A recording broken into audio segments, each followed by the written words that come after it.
Part 3. I found a mysterious letter in my grandfather's old desk. My grandfather admitted he didn't know what to do when he learned Amelia was pregnant. The war was winding down and orders came for his unit to relocate.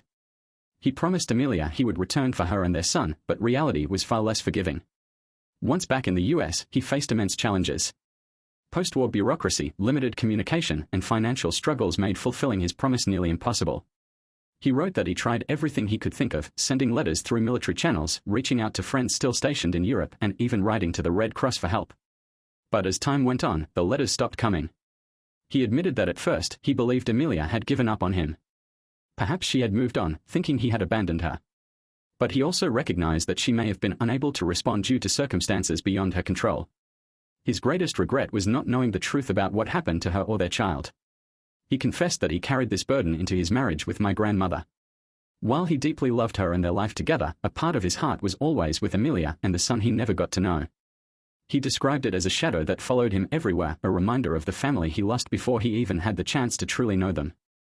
The letter revealed how he had considered going back to Italy many times. When he retired, he even saved up money for a trip.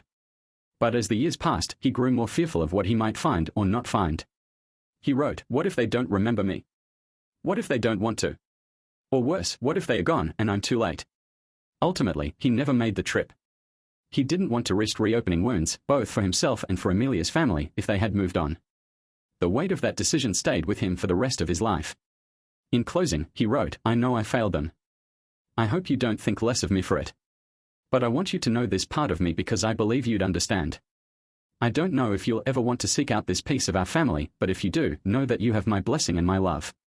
When I read those words, I felt a mix of sadness, confusion, and a strange sense of responsibility. My grandfather, the man I looked up to as a pillar of strength, had lived with such profound regret and uncertainty.